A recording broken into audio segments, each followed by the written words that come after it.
Hello guys, कैसे हैं आप लोग। हम स्टार्ट कर रहे हैं फाइनेंशियल मैनेजमेंट। ठीक है, फिनांस भी इसको बोलते हैं, फाइनेंशियल मैनेजमेंट। ठीक है, अलग अलग वर्ड्स हैं, अलग अलग स्कोप है, हम पढ़ेंगे। अब ये सब्जेक्ट आपके लिए नया है। ठीक है, फर्स्ट टाइम आप इसको पढ़ रहे होंगे, आपने इसके बारे में ज़्यादा डिटेल में नहीं पढ़ा होगा। तो ये जो फर्स्ट चैप्टर है आपका, ये जो चैप्टर हम पढ़ने वाले हैं, nature and scope of financial management, ये बेस है। आगे पूरा सब्जेक्ट आपको इंटरेस्टिंग लगेगा या नहीं लगेगा, वो ये इस चैप्टर पे डिपेंडेंट है। ये पूरा चैप्टर थ्योरी है। ठीक है, तो इस पे आपको थोड़ा ध्यान देना पड़ेगा और मेरे साथ साथ इमेजिन करना पड़ेगा। ठीक है, जितना आप इमेजिन कर पाए उतना अच्छा आपको इसका अंडरस्टैंडिंग आएगा और उतना इंटरेस्टिंग भी आपको लगेगा। और आपको साथ साथ में जब ये सब्जेक्ट आप पढ़ रहे हो, आपको थोड़ा न्यूज़ भी देखना चाहिए, ऐसा मुझे लगता है कि ये सब चीज़ें रियल लाइफ वाली हैं। हम कोई काल्पनिक बातें कर नहीं रहे हैं। ये जो भी आप सब्जेक्ट पढ़ रहे हो, this is the dam practical subject.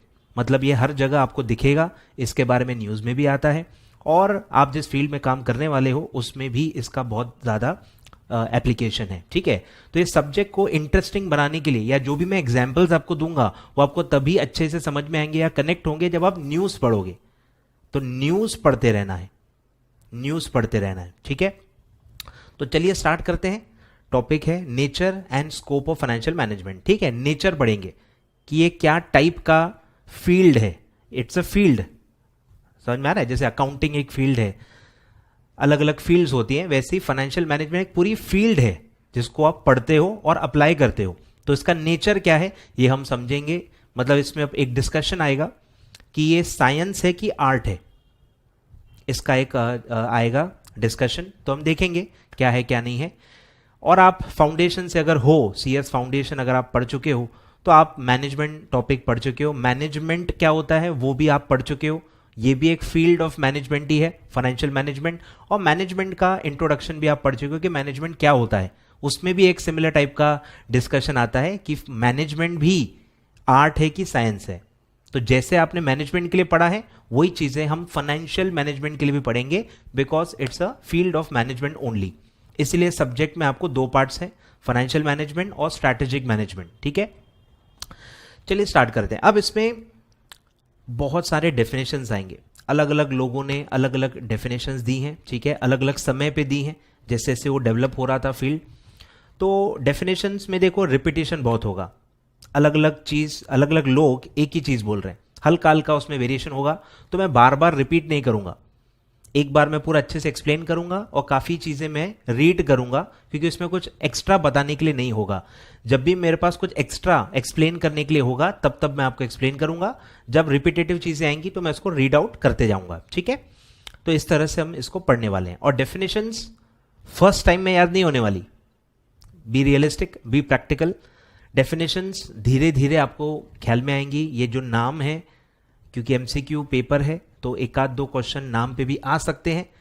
ये आप जजमेंट लो कि आपको कितने याद रखने हैं, नहीं रखने हैं, क्या करना है। तो नाम भी धीरे धीरे याद होंगे, डेफिनेशंस भी धीरे धीरे। सब मैं आपको ट्रिक्स बताऊंगा कि नाम से कैसे डेफिनेशन को लिंक करना है।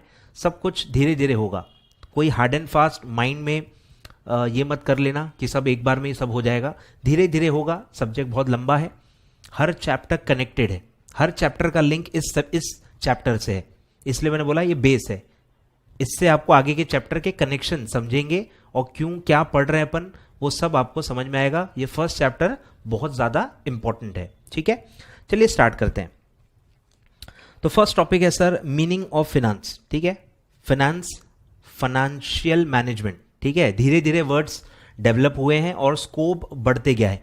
जैसे आपने अगर कॉस्टिंग पढ़ा होगा, बराबर, तो उसमें भी ये आता है cost, costing, cost accountancy, same pattern है। ठीक है, स्टार्ट करते हैं। Meaning of finance. Finance means may be defined as an art और a science of managing money.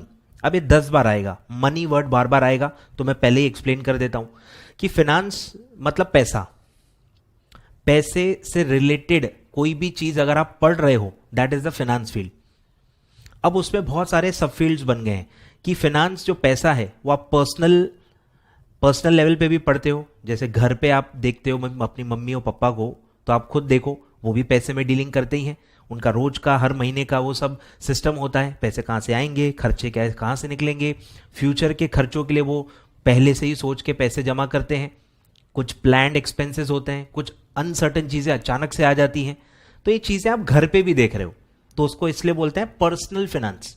Finance personal level पे भी होता है और बिजनेस लेवल पे भी होता है। जो अपन पढ़ने वाले हैं mainly we are concern with business finance, ठीक है। बिजनेस भी पैसे पे ही चलता है, आपको पता ही है। Money is the blood of business, बिना पैसे बिजनेस चल नहीं सकता, पैसा ही सब कुछ है। तो पैसे को कैसे मैनेज करना है, ये सबसे इंपॉर्टेंट चीज होती है बिजनेस में। पैसे को कैसे मैनेज करना है, ये सबसे इंपॉर्टेंट चीज होती है बिजनेस में, और ये हर बिजनेस पे एप्लीकेबल है। कोई भी ऐसा बिजनेस नहीं है जो पैसे को बिना मैनेज किए बिजनेस चला रहा हो, अनाड़ी होगा वो। अगर आपको ढंग से चलाना है, प्रॉफिटेबली चलाना है और वैल्यू क्रिएट करनी है बिजनेस से, तो आपको पैसे को अच्छे से मैनेज करते आना चाहिए। तो पर्सनल फाइनेंस भी है, बट वो आपके सिलेबस में नहीं है, वो अपने आप में एक सब्जेक्ट है।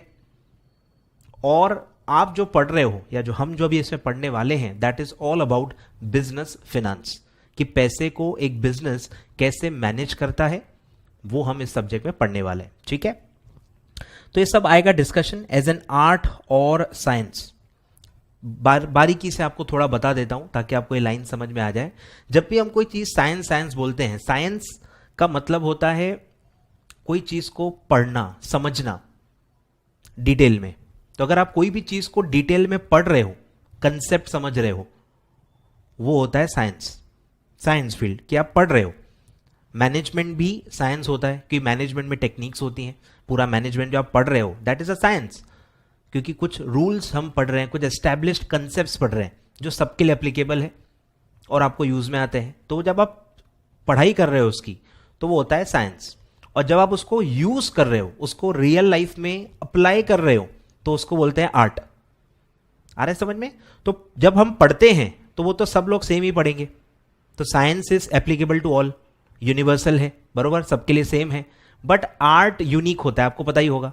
आर्ट, अगर दो लोग एक ही पढ़ाई करके गए हैं, मैनेजमेंट की आप दो लोगों ने पढ़ाई की है, तो आपने पढ़ा सेम होगा, लेकिन जब आप उसको एक्चुअली यूज करोगे, जब आप मैनेजमेंट करोगे, आप मैनेजर बन के काम करोगे, तो उसको जब आप अप्लाई करोगे नॉलेज को, वो अलग ही होगा। तो इसीलिए हम पढ़ेंगे कि मैनेजमेंट साइंस भी है लेकिन मैनेजमेंट आर्ट भी है।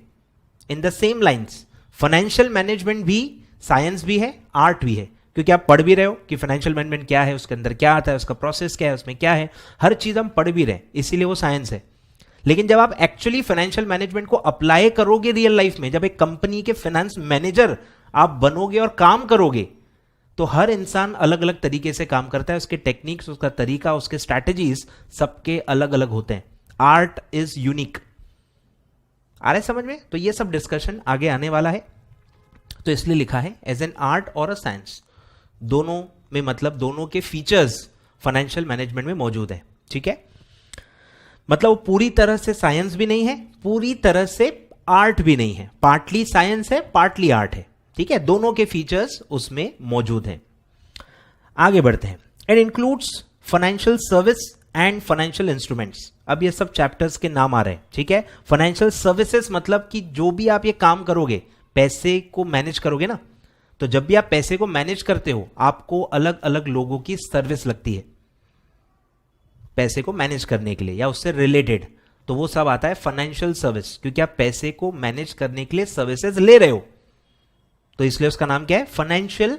फाइनेंस, जहां भी फाइनेंस या फाइनेंशियल वर्ड है मतलब पैसा, ये आपको समझना है। जब भी वर्ड फाइनेंस या फाइनेंशियल है, दैट मीन्स मनी, और मनी को मैनेज करने के लिए आप सर्विसेज ले रहे हो या उससे कनेक्टेड सर्विसेज ले रहे हो आउटसाइडर्स से। जैसे आप बैंक से सर्विस लेते हो, बैंक से क्या सर्विस लेते हो, सेफ कस्टडी, पैसा रखते हो ना वहां पे, तो वो भी एक सर्विस है ना, सेफ कीपिंग। फिर आप अगर चेकबुक फैसिलिटी ले रहे हो तो वो एक और सर्विस हो गई। बैंक ड्राफ्ट ले रहे हो, कमीशन आप पे करते हो, जो बैंक क्या बोलते हैं उसको, बैंक गारंटी देता है, बरोबर, आपके बिहाफ पे बैंक गारंटी भी देता है, तो बैंक गारंटी जो आप लेते हो वो भी एक सर्विस है, उसके लिए कमीशन पे करते हो। Pay orders, fund transfers, RTGS, NEFT, ये सब क्या है, ये सारे फाइनेंशियल सर्विसेज हैं। इंश्योरेंस आप लेते हो, बरोबर, ये सब आते हैं फाइनेंशियल सर्विसेज में। कहीं ना कहीं बिजनेस में आप पैसा या जो चीजें मैनेज कर रहे हो उससे कनेक्टेड होता है वो, ठीक है। जो बहुत सारी चीजें हम पढ़ने वाले हैं। फिर आता है फाइनेंशियल इंस्ट्रूमेंट्स। आप कंपनी पढ़ रहे हो ना, कंपनी के बारे में पढ़ रहे हो। कंपनी आपको पता है जब भी पैसा लेती है कोई ना कोई इंस्ट्रूमेंट इशू करके वो होता है। बिना इंस्ट्रूमेंट नॉर्मली पैसे लिए नहीं जाते। बैंक लोन है एक्सेप्शन, उसमें बैंक ओवरड्राफ्ट भी है, उसमें एग्रीमेंट्स होते हैं, इंस्ट्रूमेंट्स नहीं होते हैं। बट आप पढ़ चुके हो बचपन से शेयर्स यानी equity shares, preference shares, debentures, bonds, SEBI में आप बहुत सारे इंस्ट्रूमेंट्स पढ़ने वाले हो, पूरा चैप्टर है उसका। तो वो सब क्या है? वो इंस्ट्रूमेंट्स हैं। इंस्ट्रूमेंट के जरिए आप पैसा बोरो करते हो। तो पैसा आ गया ना, पैसा आएगा, पैसा जाएगा। आ रहा है ख्याल में? तो पैसा जब भी आता है या कभी आप इन्वेस्ट भी करते हो पैसा, तो इंस्ट्रूमेंट्स में आप पैसा, इंस्ट्रूमेंट के थ्रू पैसा आता है या जाता है, बरोबर। तो वो भी एक बहुत इंपॉर्टेंट पार्ट है फाइनेंशियल मैनेजमेंट का, दैट इज फाइनेंशियल इंस्ट्रूमेंट्स। तो इसमें आप काफी सारे इंस्ट्रूमेंट पढ़ चुके हो, मैं फिर से बता देता हूं। Equity shares, preference shares, debentures, bonds, बहुत सारे बॉन्ड्स के टाइप्स भी आप पढ़ चुके हो, सेबी में आप पढ़ोगे। तो ये सब क्या है? Financial instruments. ठीक है, आगे बढ़ते हैं। Finance is also referred to as provision of money at the time when it is needed, बरोबर। तो प्रोविजन का मतलब क्या है? कि आप मैनेज कर रहे हो, कि जब आपके पास पैसा ज्यादा है तो आप उसको बचा के रख रहे हो। घर पे भी आप यही करते हो, पूछ लो मम्मी पापा से आज ही घर पे, कि जब भी पैसे ज्यादा आ जाते हैं तो हम पूरे खर्च थोड़ी कर देते हैं। हमको पता है कि आज ज्यादा आ रहे हैं, कल कम भी आ सकते हैं, तो उसको बचा के रखो। जब भी सरप्लस है तो फ्यूचर के डेफिसिट्स के लिए आप बचा के रखो। इसको बोलते हैं कंजर्वेटिज्म। इवन अकाउंटिंग में भी आप ये पढ़ते हो, कंजर्वेटिज्म। तो कंजर्वेटिज्म क्या है?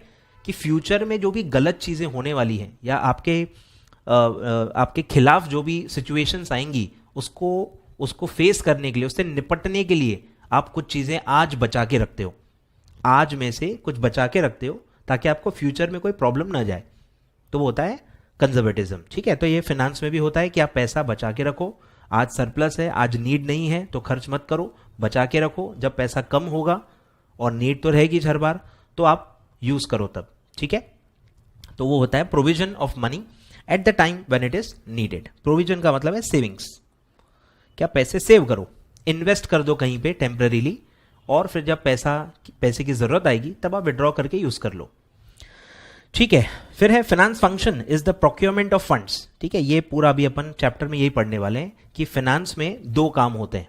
फाइनेंस का जो पूरा फंक्शन है, मैनेजमेंट है, that revolves around two things. Number one, procurement of funds, कि पैसा लाना पड़ेगा। फंड मतलब मनी, तो प्रोक्योर करो, उसको लाओ, उसको कहीं ना कहीं से लाना पड़ेगा बिजनेस के अंदर, तभी तो आप लगा पाओगे। बिजनेस तो सेपरेट पर्सन है ना, आर्टिफिशियल पर्सन सेपरेट पर्सन है। तो पैसे कहीं से आएंगे, फिर वो पैसे कहीं ना कहीं लगाए जाएंगे। तो जहां से आप लाओगे, वो जो पूरी प्लानिंग होती है, वो जो पूरा एग्जीक्यूशन होता है, उसको बोलते हैं प्रोक्योरमेंट ऑफ फंड्स। ठीक है, and their effective utilization in the business concern. अब जब आप पैसे ले रहे हो, काई के लिए ले रहे हो? बिजनेस करने के लिए ले रहे हो, तो पैसा लगेगा कहां? बिजनेस में। अब बिजनेस में मतलब कहां लगेगा? बिजनेस कैसे होता है? अकाउंटिंग में आप पढ़ चुके हो। बिजनेस कैसे होता है? फिक्स्ड एसेट से होता है। आपको फिक्स्ड एसेट्स लगेंगे और कुछ ना कुछ करंट एसेट्स भी लगेंगे। अब फिक्स एसेट्स में क्या होता है सर? जब भी मैं कोई बिजनेस स्टार्ट कर रहा हूं, आप कोई भी बिजनेस का एग्जांपल ले सकते हो, कोई प्रॉब्लम नहीं है, क्योंकि ये यूनिवर्सली एप्लीकेबल है, हर बिजनेस पे एप्लीकेबल है। मेरा कोचिंग का बिजनेस हो या आपके कोई पेरेंट्स का, आपका कोई भी बिजनेस हो, ड्राई फ्रूट्स का हो, कपड़े का आपका ये हो, इंश्योरेंस का बिजनेस हो, कोई भी टाइप का बिजनेस हो, कोई भी इंडस्ट्री हो, इट्स एप्लीकेबल टू ऑल। ठीक है, तो फिक्स्ड एसेट्स में सर क्या लगेगा? बिल्डिंग लगेगी। बिल्डिंग आप खुद परचेज भी कर सकते हो, रेंट पे भी ले सकते हो, आपके ऊपर ये डिसीजन है। तो अगर बिल्डिंग आपको लगेगी, मशीन्स लगेंगी, बरोबर, मशीनरीज। अगर आप मैन्युफैक्चरिंग सेक्टर में हो तो आपको मशीनरी लगेगी। फिर इसमें बहुत सारे ये होते हैं फर्नीचर एंड फिक्सचर्स, बरोबर, फर्नीचर तो लगेगा ही, कंप्यूटर्स, इलेक्ट्रॉनिक इक्विपमेंट्स लगेगा, व्हीकल्स लगेंगी, ये सब आपको पता होगा। ठीक है, तो अगर आप कॉमर्स फील्ड से हो तो आपको पता है कि फिक्स एसेट का मतलब क्या है और उसमें क्या क्या आता है। तो ये सब बिजनेस करने के लिए जरूरी होता है, इसके बिना बिजनेस नहीं कर सकते। थोड़ा बहुत वेरिएशन होता है, कुछ बिजनेस में कोई एसेट्स नहीं लगते, कोई इसमें कम ज्यादा लगते हैं, but fix asset as a category is mandatory. ठीक है, फिर कुछ करंट एसेट भी लगते हैं। अगर आप ट्रेडर हो या अगर आप मैन्युफैक्चरर हो या अगर आप सर्विस प्रोवाइडर भी हो, आपको कुछ ना कुछ इन्वेंट्री लगती है। अगर आप ट्रेडर हो तो आप खरीदोगे, आप बेचोगे, बिना खरीद के आप बेच नहीं सकते, कुछ ना कुछ स्टॉक तो रखना पड़ेगा ना। तो स्टॉक क्या है? करंट एसेट है, वहां पे भी पैसा लगाना पड़ता है। कुछ ना कुछ तो स्टॉक मेंटेन रखना पड़ेगा ना। जो शॉप है आपकी, आप खाली थोड़ी रख सकते हो। कोई भी शॉप में जब आप जाते हो, कोई भी शॉप आप देखते हो ना, दुकान पूरी भरी हुई होती है, जो शॉप है पूरी भरी हुई होती है, मतलब क्या है, वो स्टॉक है। वो स्टॉक कहाँ से आया?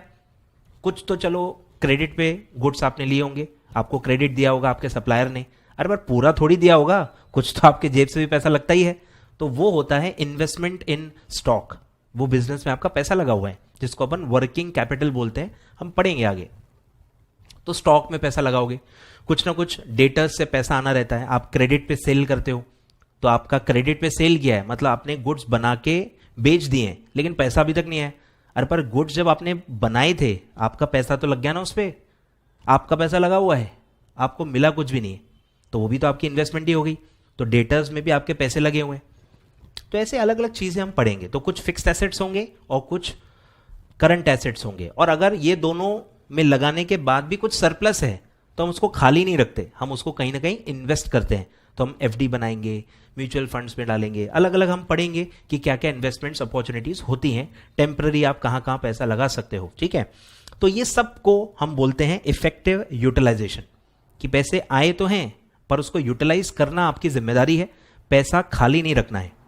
ये पूरा सब्जेक्ट का प्रेमाइस ही ये है कि हर पैसे की वैल्यू होती है। अगर आप उसको ला रहे हो तो जिम्मेदारी से उसको लगाओ और उस पर कमाओ, तभी आपका बिजनेस सर्वाइव कर पाएगा, नहीं तो आपका बिजनेस बंद हो जाएगा। ठीक है, तो ऐसे दो मेन इसमें चीजें होती हैं। धीरे धीरे आप आगे पढ़ोगे कि टोटालिटी में 3 एस्पेक्ट्स होते हैं, मेनली ये 2 ही होते हैं, तीसरा भी है, हम पढ़ेंगे आगे। तो 2 मेन एलिमेंट्स क्या हैं? पहला है प्रोक्योरमेंट ऑफ फंड्स, कि फंड्स कहां से लाएं, कितने कॉस्ट पे लाएं। कोई भी पैसा फ्री में नहीं देता, आपको कुछ ना कुछ कॉस्ट लगती है। अगर कोई लोन ले रहे हो तो इंटरेस्ट लगता है, शेयर्स इशू कर रहे हो तो डिविडेंड देना पड़ता है। तो हर चीज के बदले में आपको कोई ना कोई कॉस्ट बेयर करनी पड़ती है, एक रिटर्न देना पड़ता है। उनका जो रिटर्न है वो आपका कॉस्ट है, क्योंकि आप पे कर रहे हो, वो रिसीव कर रहे हैं इसलिए उनका रिटर्न है, पर आपके लिए वो कॉस्ट है। तो वो कॉस्ट ऑफ फंड्स होती है। तो क्योंकि हर फंड की एक कॉस्ट होती है, आप उसको आइडल यानी खाली नहीं रख सकते। पैसे कॉस्ट भरते जा रहे हो और कमा कुछ भी नहीं रहे हो, तो सीधा सीधा नुकसान हो गया। तो यही फाइनेंशियल मैनेजमेंट आपको बोलता है कि पैसे को मैनेज करना पड़ता है, अपने आप नहीं होता। अगर आपको ये सब जानकारी नहीं है और आप नॉर्मल बिना इसके करोगे तो आप नुकसान खा सकते हो, क्योंकि आप पैसा एक कॉस्ट पे ला रहे हो लेकिन आप उसको अप्लाई नहीं कर पा रहे हो।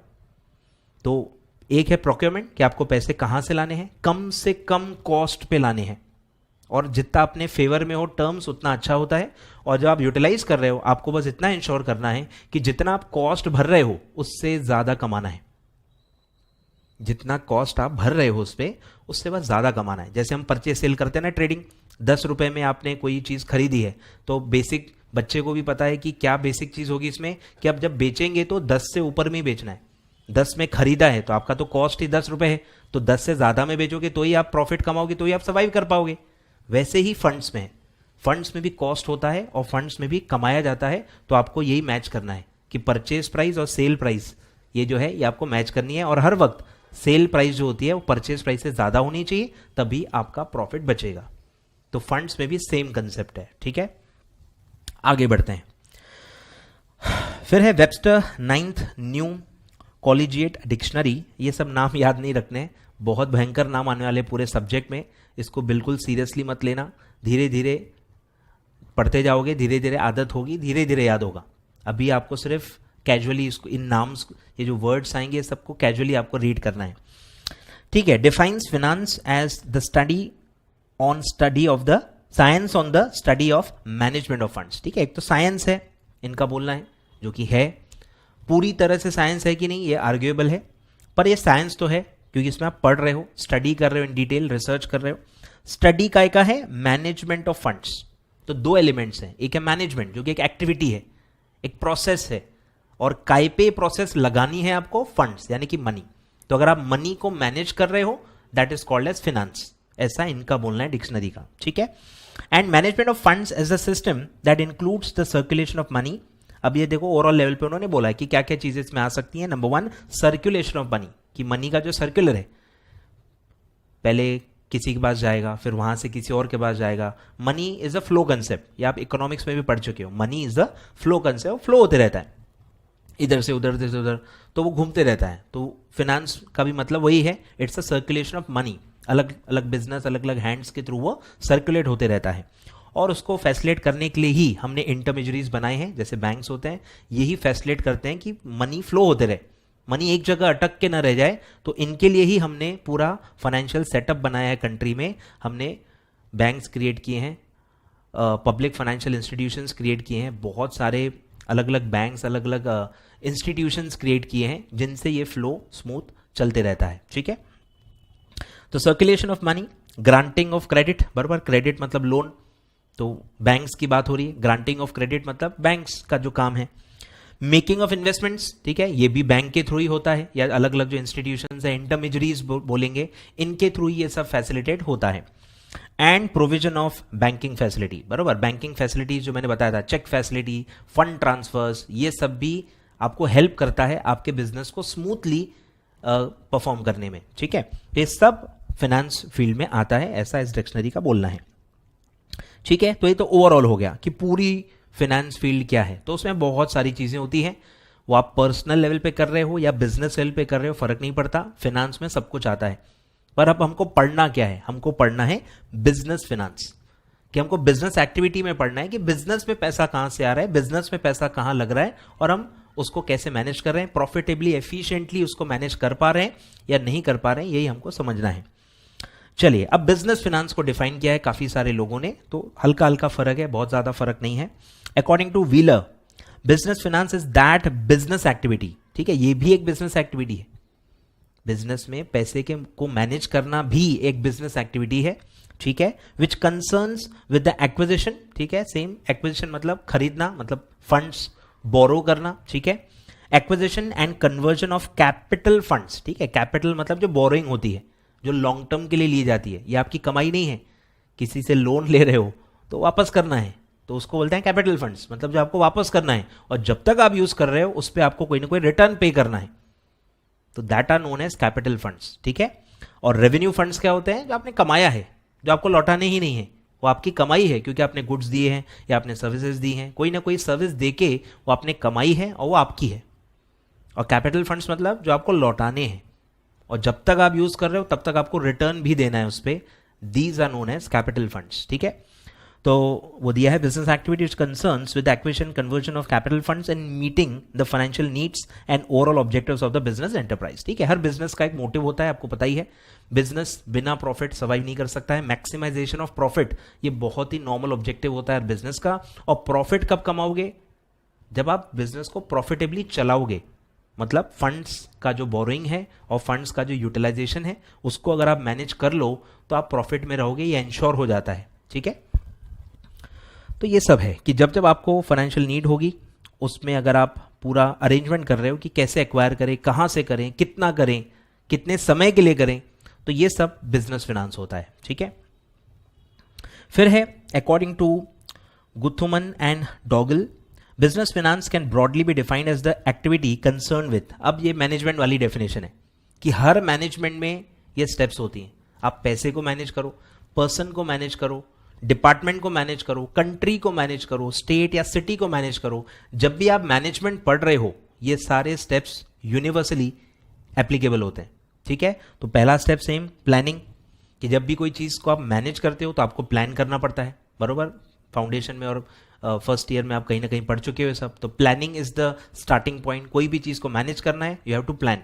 ठीक है, प्लानिंग, रेजिंग यानी फंड्स को रेज करना, बोरोइंग करना, वो जो पूरा प्रोसेस होता है, लोन अपने आप नहीं आ जाता, प्रॉपर जाके आपको अप्रोच करना होता है, एग्रीमेंट्स होंगे, सब जो भी डॉक्यूमेंटेशन होगा, और फिर आपको फंड्स मिलते हैं। तो ये पूरे प्रोसेस को बोलते हैं रेजिंग ऑफ फंड्स या फंड्स प्रोक्योरमेंट। फिर है कंट्रोलिंग, बरोबर, कि कंट्रोल करो कि कहाँ यूज हो रहे हैं, आइडल तो नहीं है, कंट्रोल करो कोई भी चीज को, जो आपने ऑब्जेक्टिव रखा होगा उस हिसाब से आपको उसको, जो भी आपने प्लान किया था उसको आपको कंट्रोल भी करना है कि वो एज प्लान्ड चल रहा है कि नहीं। नहीं चल रहा है तो फिर आपको एक्शन लेना होगा कि जैसा प्लान किया था वैसा होना चाहिए।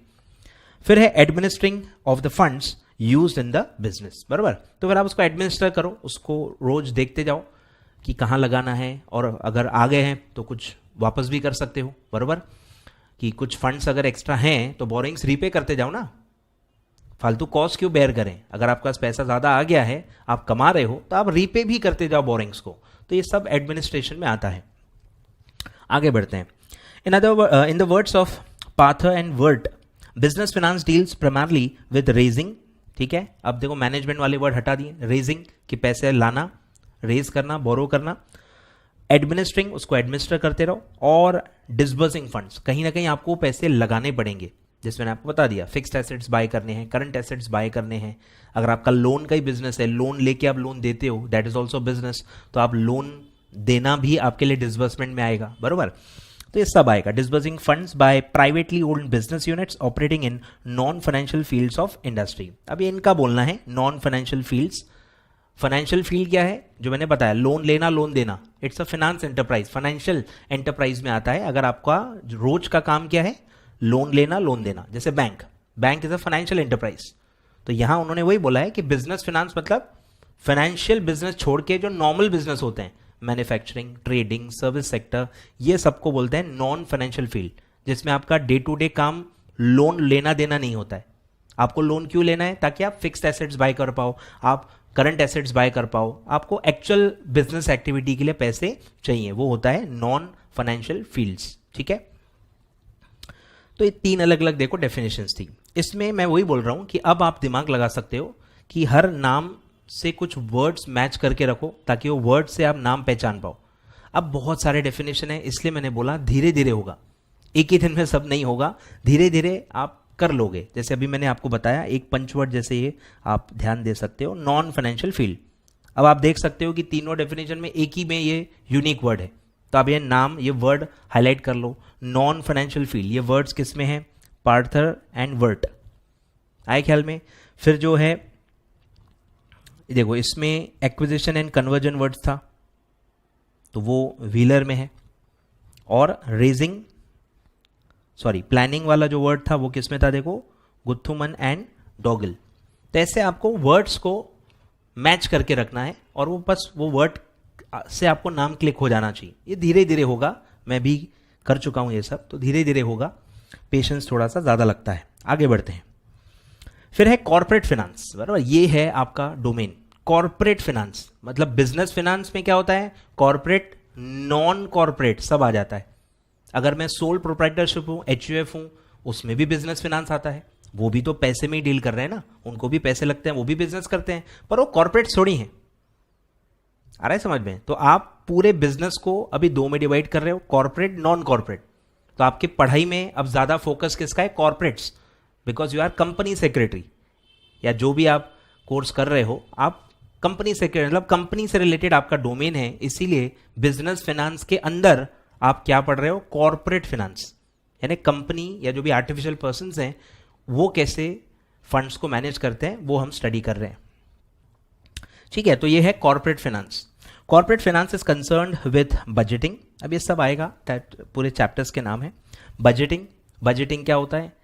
प्लानिंग ही होता है। प्लानिंग का एक टूल है, बजट बनाना एक प्लानिंग टूल है, जिसमें आप आने वाले साल के बारे में आप प्लानिंग करते हो कि कितनी सेल होगी, कितने कॉस्ट आपको इनकर करने पड़ेंगे और कितना प्रॉफिट होगा, ठीक है। जैसे आप अपनी लाइफ में भी करते हो, आने वाले साल में क्या होगा, रेजोल्यूशंस बनाते हो न्यू ईयर के, वैसे ही बिजनेस भी बनाता है, लेकिन बिजनेस के लिए, पर्सनल नहीं। तो ये बजटिंग आप पर्सनल लेवल पे भी करते हो, घर पे आपकी मम्मी भी करती है कि आने वाले महीने में कितने पापा से पैसे आने वाले हैं और कितना खर्चा होने वाला है। तो ये सब हर जगह अप्लीकेबल है और आप ये देख चुके हो, आपको पता होगा, ठीक है। बजटिंग। फिर है फाइनेंशियल फोकास्टिंग, बराबर, क्या फोकस करो सारी चीजें, inflow as well as outflow, कि पैसा कहां से आएगा, पैसा कहां कहां जाएगा, और फिर आपको पता चलेगा कि आपका अगले महीने अगले साल सरप्लस आएगा या डेफिसिट आएगा। आ रहा है समझ में? अगर इनफ्लो ज्यादा है तो सरप्लस बचेगा, अगर आउटफ्लो ज्यादा है तो डेफिसिट है। अब ये इंफॉर्मेशन बहुत काम की है, आने वाले महीने में, आने वाले क्वार्टर में, आने वाले हाफ ईयर में, आने वाले साल में आपको पहले से ही पता चल गया है कि या तो सरप्लस है या तो डेफिसिट है। अब सरप्लस है तो आप पहले से ही दिमाग लगा सकते हो कि यार इतना पैसा मेरे पास एक्स्ट्रा आने वाला है, तो मैं इसको कहीं इन्वेस्ट कर दूंगा, उसमें मैं कमाऊंगा, मेरे पास ही रख के क्या करूंगा, वो बढ़ेंगे थोड़ी, तो आप उसको कहीं ना कहीं इन्वेस्ट करने का पहले से ही प्लान बना लोगे, और जैसे सरप्लस आएगा आप उसको टाइमली इन्वेस्ट करते जाओगे ताकि आप उस पर कुछ रिटर्न कमाओ। यही है मैनेजमेंट, यही है दिमाग। और अगर डेफिसिट आने वाला है और अगर आप उसके बारे में कुछ ना सोचो तो आप डिफॉल्ट कर दोगे, क्योंकि इनफ्लो ही नहीं है तो आउटफ्लो पे कैसे करोगे? आप उतना ही पे कर सकते हो जितना इनफ्लो है। तो आप पहले से ही क्या सोच के रखोगे कि कहाँ कहाँ से मैं बोरो करूंगा, नहीं तो डिफॉल्ट होगा, आपकी गुडविल डैमेज हो जाएगी और आपसे कोई फिर बिजनेस करेगा नहीं, आपको कोई लोन देगा नहीं। तो आप उसको अवॉइड कर सकते हो कि बिकॉज ऑफ दैट डेफिसिट मेरा कहीं भी डिफॉल्ट नहीं होना चाहिए। तो आप पहले से ही बोरोइंग करके रखोगे और कम कॉस्ट पे आप बोरो कर लोगे। अचानक से आपको बोरोइंग करनी रही, आपको सामने वाले को पता चल गया कि आपको अर्जेंट नीड है, तो वो ज़्यादा इंटरेस्ट रेट मांगेगा। पर अगर आप पहले से ही बोरो कर रहे हो, आप रिलैक्सड हो, तो फिर वो रेट ऑफ इंटरेस्ट आप नेगोशिएट कर सकते हो। तो बहुत सारी चीज़ें ऐसी हम बारीकी से पढ़ने वाले हैं, ठीक है। तो ये होता है फाइनेंशियल फोरकास्टिंग। फिर है कैश मैनेजमेंट, बरोबर। कैश और फंड्स में थोड़ा फर्क है। कैश मतलब कैश इन हैंड, पर फंड्स या मनी का मतलब क्या है, उसमें इलेक्ट्रॉनिक मनी भी आ गया, बैंक अकाउंट, ये सब जो भी इलेक्ट्रॉनिक मनी होता है वो सब भी आ जाता है। तो कैश यानी फिजिकल कैश, उसको आप कैसे मैनेज करोगे। फिर है क्रेडिट एडमिनिस्ट्रेशन, जो भी आप क्रेडिट दे रहे हो या क्रेडिट ले रहे हो, उधारी जो पूरा हर बिजनेस में देखो क्रेडिट सिस्टम होता है, क्रेडिटर्स से आपको क्रेडिट मिलता है और डेटर्स को आप क्रेडिट देते हो, तो इसको भी मैनेज करना पड़ता है, बरोबर। पूरा चैप्टर हम पढ़ेंगे इसमें, डेटर्स मैनेजमेंट।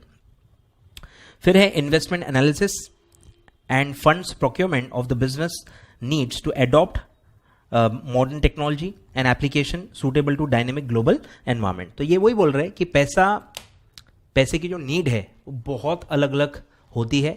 मेनली इन्होंने वही बोला है कि टेक्नोलॉजी की वजह से भी फंड्स को मैनेज करना बहुत ज़रूरी होता है। हर बिजनेस टेक्नोलॉजी से अफेक्टेड होता है और टेक्नोलॉजी में आपको इन्वेस्ट करना पड़ता है। बहुत सारे बिजनेस तो हैं ही टेक्नोलॉजी ड्रिवन, जैसे मेरा खुद का ही बिजनेस देख लो, मेरा पूरा बिजनेस वेबसाइट के थ्रू है। अगर मेरी वेबसाइट ही नहीं होती तो मैं कमाऊंगा कैसे, मेरी रीच ही नहीं होगी।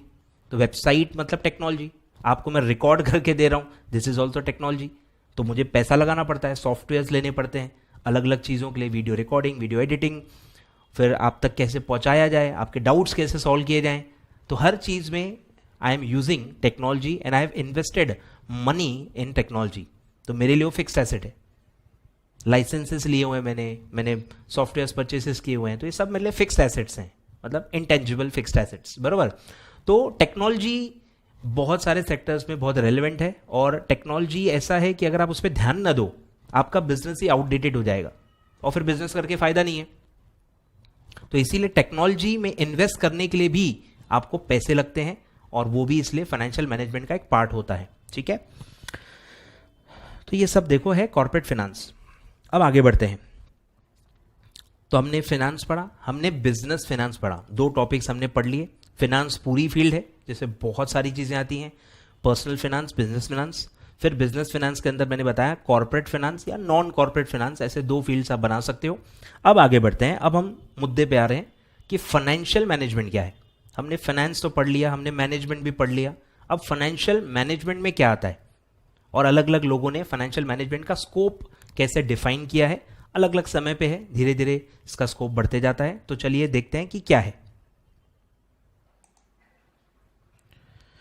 चलिए, financial management is an integral part of overall management, ठीक है। मैंने बताया आपको मैनेजमेंट सबसे ज़्यादा ब्रॉड फील्ड है, उसमें one of the sub field है फाइनेंशियल मैनेजमेंट, ठीक है। तो मैनेजमेंट डी है, मैनेजमेंट का एक पार्ट है। It is concern with duties of the financial manager, बरोबर। फाइनेंशियल मैनेजमेंट कौन अंडरटेक करेगा बिजनेस के अंदर?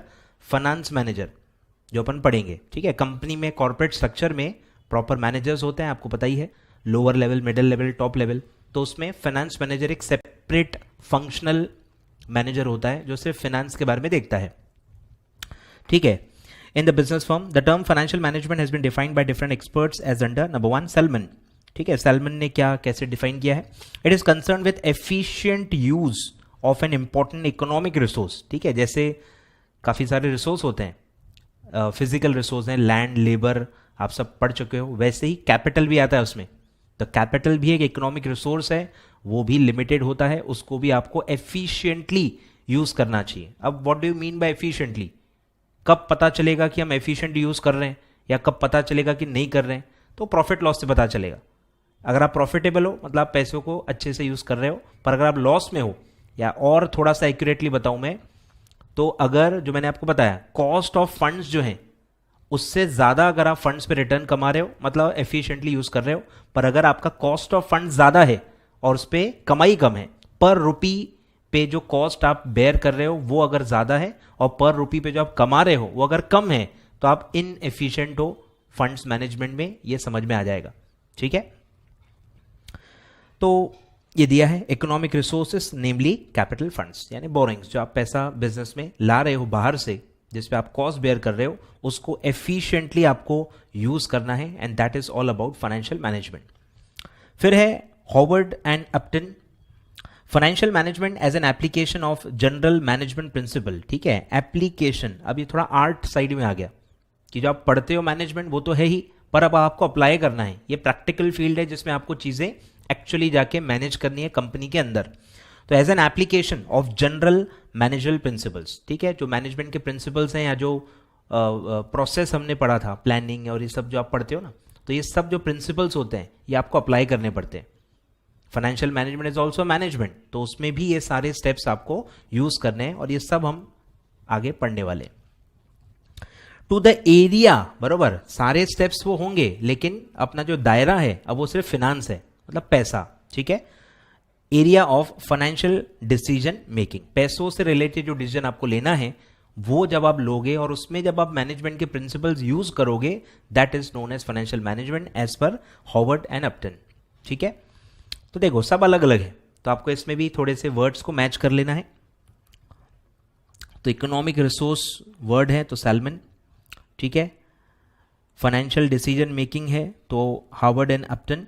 ठीक है, ऐसे ही आपको मैच करते जाना है। आगे बढ़ते हैं, फिर है Weston and Brigham. Financial management is an area of financial decision making. अच्छा, इसमें भी वर्ड्स हैं फाइनेंशियल डिसीजन मेकिंग, तो ये मैं हटा देता हूं, कुछ और देखते हैं। ठीक है, is an area of financial decision making harmonising individual motives and enterprise गोल।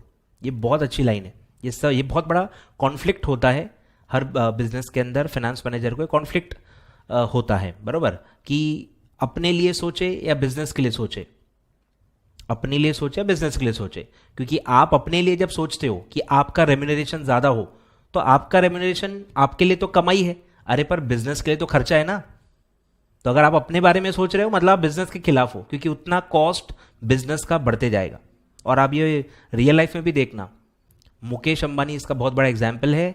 मुकेश अंबानी का जो आई थिंक रेम्यूनरेशन है वो आई थिंक 15 करोड़ है, जबकि वो बंदा 50-60 करोड़ भी ले सकता है कंपनी से, इतना उसका वैल्यू है। सबसे बड़ा कॉर्पोरेट हाउस है उसका, वो करोड़ में ले सकता है, बहुत ज़्यादा रेम्यूनरेशन ले सकता है। लेकिन वो उन्होंने, मुकेश अंबानी जी ने ये तय किया है कि क्योंकि मैं ज़्यादा रेम्यूनरेशन लूँगा तो कंपनी के लिए तो कॉस्ट है ना, तो उन्होंने अपना पर्सनल रेम्यूनरेशन को लिमिट रखा है। बढ़ाया भी नहीं, काफ़ी सालों से बढ़ाया भी है तो बहुत ही रीजनेबल अमाउंट से बढ़ाया है, और बहुत ज़्यादा बर्डन नहीं जाने दिया है कंपनी के ऊपर। तो आप पढ़ भी सकते हो, न्यूज़ का पॉइंट है ये कि मुकेश अंबानी का कितना सैलरी पैकेज है एज अ CEO या जो भी MD है, वो आप पढ़ो, आई थिंक 15 से 18 करोड़ है। और आप अगर दूसरे बिजनेस हाउसेस का देखोगे तो उनसे डबल टिबल दिखेगा, मल्टीपल टाइम्स रेम्यूनरेशन दूसरे कॉर्पोरेट हाउसेस या आप बड़े बड़े जो ग्रुप्स हैं, SBI है, ICICI है, जितने भी बड़े कॉर्पोरेट्स हैं, HUL है, टाटा का देख लेना, तो जितने भी बड़े हाउसेस हैं जो कि रिलायंस से छोटे ही हैं, रिलायंस ही सबसे बड़ा है या टाटा उसके टक्कर में, या महिंद्रा एंड महिंद्रा ग्रुप है, इनके CEOs का आप रेम्यूनरेशन देखो और रिलायंस का मुकेश अंबानी का देखो, आपको दिखेगा कि बहुत कम है। तो यही वो पॉइंट है कि उन्होंने एक पॉइंट रखा है कि मैं इंडिविजुअल मोटिव्स पे ध्यान नहीं दूंगा, मैं बिजनेस मोटिव पे ज़्यादा ध्यान दूंगा, अपने बिजनेस को आगे रखूंगा। तो ये होता है रियल लाइफ में भी, ठीक है। ऐसे भी लोग हैं जो आपको लगेगा कि क्यों होते हैं, बट क्योंकि वो खुद ही ओनर हैं, खुद ही मेजर स्टेक रखते हैं, प्रमोटर हैं, इसलिए उन्होंने ऐसा किया है, ठीक है। तो ये बहुत इंपॉर्टेंट है, हार्मोनाइज करना है, दोनों को बैलेंस करना है। अपने मोटिव्स को भी दूर नहीं रख सकते, आप इंसान हो, ग्रीड सब में होता है, लालची सब होते हैं, तो आप उसको तो पूरा तो इग्नोर नहीं कर पाओगे, पर आप at least you should try to balance it. कि आप सिर्फ अपने बारे में सोच रहे हो, कंपनी भले लॉस में जाए तो फिर आप भी सर्वाइव नहीं कर पाओगे। जब तक कंपनी प्रॉफिटेबल है, ग्रो रही है, तब तक ही आपका अस्तित्व है। इसीलिए हार्मोनाइज करना बहुत जरूरी है लॉन्ग टर्म के हिसाब से, अगर आप सोचोगे तो, ठीक है, ऐसा है। फिर है Joseph and Massie, financial management is the operational activity. ये भी बहुत अच्छा वर्ड है, ऑपरेशनल एक्टिविटी, कि ये तो खैर मैनेजमेंट है। मैनेजमेंट मतलब जो डे टू डे नहीं है, डे टू डे मतलब जो डे टू डे है लेकिन डिसीजन मेकिंग से रिलेटेड है। पर ऑपरेशनल एक्टिविटी क्या होती है, जो बहुत लोअर लेवल है, जो day to day operational level होता है, जो सॉफ्टवेयर या डॉक्यूमेंटेशन से रिलेटेड होता है, तो ये भी फाइनेंशियल मैनेजमेंट में आता है। फाइनेंशियल मैनेजमेंट में डिसीजन मेकिंग तो आती ही है, जो क्वालिटेटिव एस्पेक्ट है उसका कि आप सिर्फ डिसीजन ले रहे हो, आप ऑपरेटिंग एक्टिविटी में ध्यान नहीं दे रहे हो, वो लोअर लेवल ऑफ मैनेजमेंट का काम होता है। टॉप मैनेजमेंट सिर्फ क्या करता है, डिसीजन मेकिंग लेता है, रिपोर्ट्स देखता है, उसके बेस पे डिसीजन लेता है, ठीक है। पर ऑपरेशनल एक्टिविटी भी कहीं ना कहीं मैनेजमेंट में इन्वॉल्व होती है, जो लोअर लेवल ऑफ मैनेजमेंट देखता होगा बट होती है, ठीक है। Operational activity of a business that is responsible for obtaining, ठीक है, लेना, वही procurement, obtaining and effectively utilizing the funds necessary for efficient operation. देखो घूम फिर के सब एक ही बात बोल रहे हैं, ठीक है। तो इसमें तो एक वर्ड मिल गया आपको, ऑपरेशनल एक्टिविटी, तो नाम आएगा जोसेफ। फिर इसमें आप हार्मोनाइजिंग वर्ड यूज कर लो, कहीं भी देखो हार्मोनाइजिंग वर्ड है ही नहीं। Harmonising individual motives and enterprise goal, तो वेस्टर्न एंड ब्रिगम। और भले इसमें आप देखो आपको क्या रखना है, application of general management principle. General management principle भी वर्ड्स कहीं नहीं है, तो आप हॉवर्ड एंड अपटन में लिंक कर दो, ठीक है। हर वर्ड्स में ऐसे कनेक्ट करते जाओ, मल्टीपल टाइम्स उसको रीड करो, हर फ्रीक्वेंसी में हफ्ते 10 दिन 15 दिन में एटलीस्ट एक बार ये चीज़ रिवाइज कर ली तो आपको अपने आप धीरे धीरे याद हो जाएगा और एग्जाम में क्लिक होगा वर्ड पढ़ के, ठीक है। आगे बढ़ते हैं।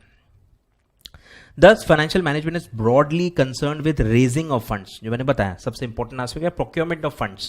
फिर है creating value to the assets of business enterprise by efficient allocation of funds। तो दो ही ब्रॉड चीजें हैं, लाना और लगाना, ठीक है, procurement and application या utilization जो भी बोलो, तो इसको ही आपको बैलेंस करना है। और हर वक्त यूटिलाइज करते वक्त जो आप कमा रहे हो that should be more than the cost of procurement of funds.